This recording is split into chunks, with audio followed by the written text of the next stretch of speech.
Let's start with the hands-on, but for this hands-on, you need to know Python. And I hope you already know how to do coding using Python. If not, you can go through this course. You can visit my website and there is a free course, Python Essentials for Data Engineering. Please go through this course or enroll for this course, which is free of cost.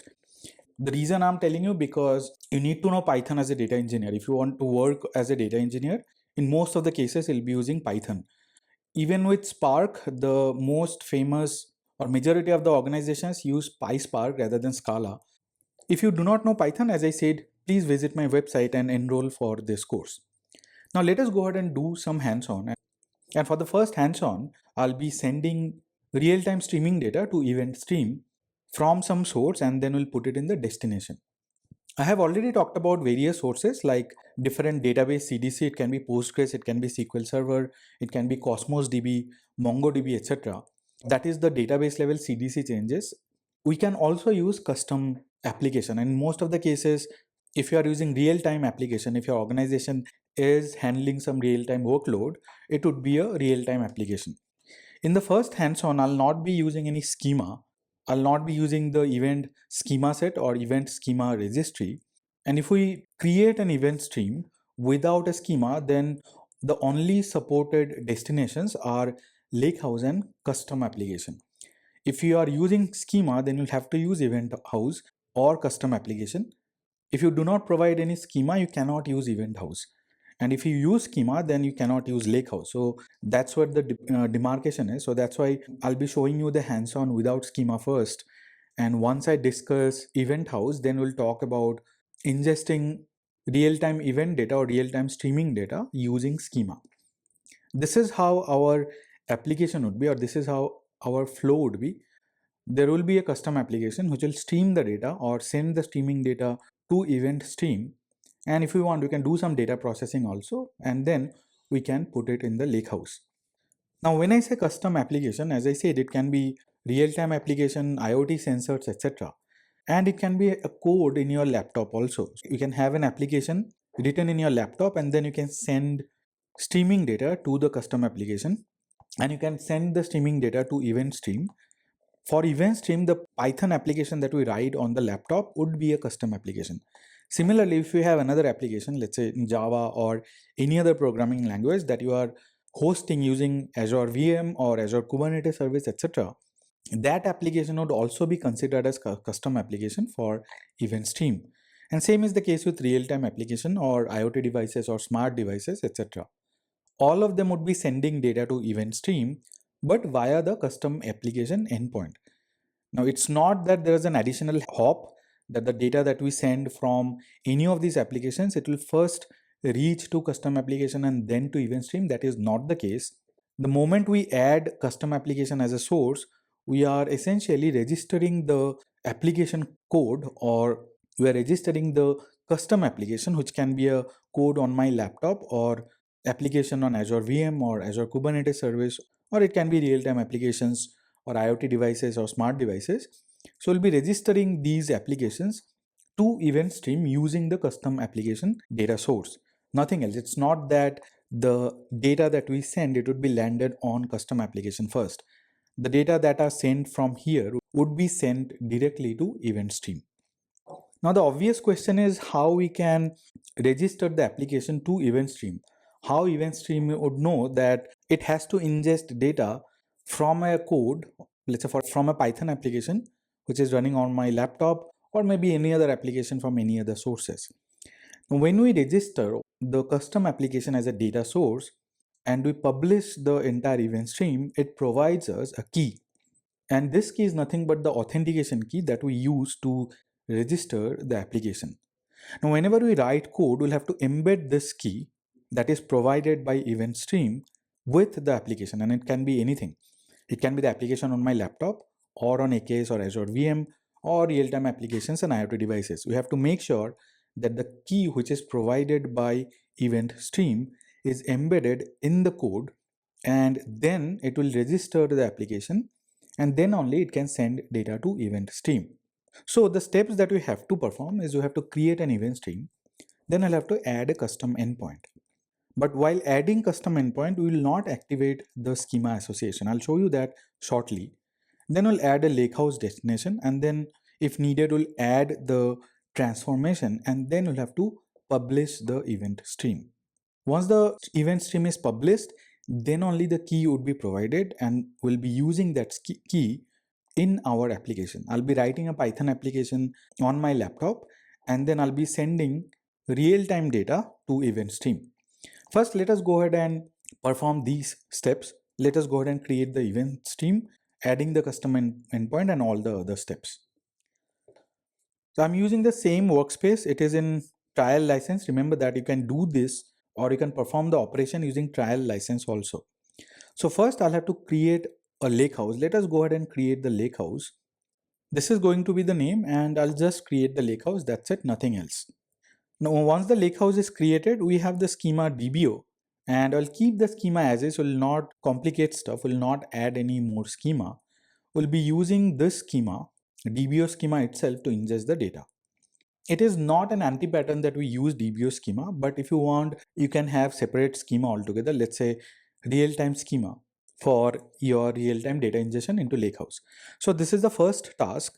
Then I'll have to create the event stream as a new item, and you'll get the event stream in the get data section itself. And this is going to be the event stream, and let's name it as, this is going to be the name, and let's create the event stream. And I had already shown you this console. It's very simple console. We'll have to add source, then only you'll be able to see the event stream canvas, and then we can add destinations or targets. So while adding source, there are various different data sources. So let me show you the out of the box data sources which are available. Now here, if you go to view all sources, it will tell you what are the sources which are supported. We have Amazon Kinesis data streams, Kafka on AWS, open source Kafka, Event Hub, Azure SQL database, Azure SQL MI database, Google PubSub, there is MongoDB CDC, MySQLDB CDC, and there is PostgreSQL CDC also. So these are the different sources that are possible, which are provided out of the box. But if you want to have a real-time application, then these sources will not be enough. We'll have to create a custom endpoint. This is the name that I'm giving. The reason it is ledger ingestion, because I'll be ingesting the data, or I'll be ingesting the ledger data in real time. There's no specific use case here. You'll understand why am I using the ledger data, because I cannot create any real-time application. So I'll be reading it from a file and then send it using a Python application. And a very important consideration here is that you cannot activate the schema association. Remember that if you activate the schema association, then the only target that is supported is event house, and the other target which is supported is custom endpoint, which can be used for Spark. I'll show you anyway Spark streaming also using event stream. So right now I want to use Lakehouse. The reason I don't want to talk about event house yet, because I have not covered the topic. Once I cover the topic of event house, then we will create a custom endpoint with schema association. Now I'll keep it as blank, I'll not activate it, and then just add it. Now the moment we add the source, we get the canvas. This is the canvas. Of course, you can increase the size. So this is the real-time ledger ingestion. There is nothing as of now. I do not see any details here. And this is the event stream. And we have test result. And in test result, we can mention the data type, whether it would be JSON, Avro, or CSV delimited. I'll be using JSON. And then you have the transform events or add destination. First, let us go ahead and add a destination here.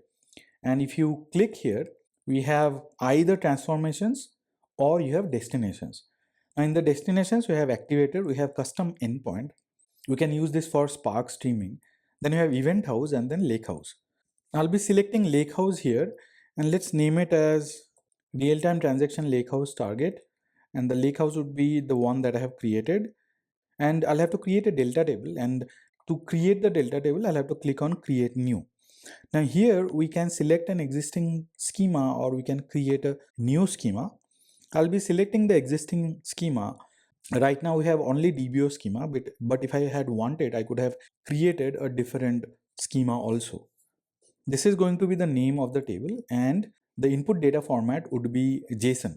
It can be Avro also, it can be CSV also, but of course I'll use JSON. Now all the setup are done. I have not added any transformation as of yet. I'll do that later on. So this is the environment which is ready. Now what I have to do is that I'll have to publish the environment. So you see I have this publish button here. If I select any of the boxes, I cannot see anything here. So your test result, authoring errors, or the lakehouse, etc. Nothing is there. It will be visible only after I publish it. Now once the publish is done, then we'll go to the individual boxes and you can see other details. So you see it has been successfully published. Now you can get to see a lot of other details. Now if I click on the source, I have changed the name of the source to source 1. And here you see in the details, there are 3 protocols which are supported. One is the Event Hub, then you have AMQP, and then you have Kafka. First, I'll be using the Event Hub, and in Event Hub, we have basic authentication, then intra ID authentication, and then you have SaaS key authentication, which is there for Kafka also. Either it can be basic authentication or intra ID or SaaS key authentication. So first, let us select Event Hub. Now here you see we have Event Hub name, we have shared access key, primary key, etc. And all these things would be needed to be configured in our application. Only then the application would be registered here in this source. Right now, this Eventstream does not know where the data would come from. But the moment we use these information or the keys that are provided here for authentication, Eventstream would know that it is the application which is sending data. Anyway, let's go to the next box, and here you have data preview and data insights. If I select data insights, you can see the number of data which is coming in, the number of messages which are coming in, etc. And here in the Lakehouse target, you can see various different details. First is the name of the box itself, then the type is Lakehouse. The status is still loading. I'll talk about status shortly. Then this is the name of the table. Then you have data preview. Right now there's no data, that's why you cannot preview it. And then you have data insights also, which will tell us how much data is coming in, what is the number of events that have come or real-time events that have come in, what is the number of real-time events that have gone out, etc. And then we can see this for the last hour, last 6 hours, and so on. Now you see here the event stream is live now in this information box, but if you want to edit, you cannot edit it right away. You'll have to click here and go into the edit mode. Then only you can edit these individual boxes or components. Now, one thing you have to make sure before you start sending data is that the source is in active state. So the status is in active. Same should be the case with the target also. Right now the status is active, but if you want, you can deactivate this one also. So if I deactivate this, then in that case, the data would not be sent to the target.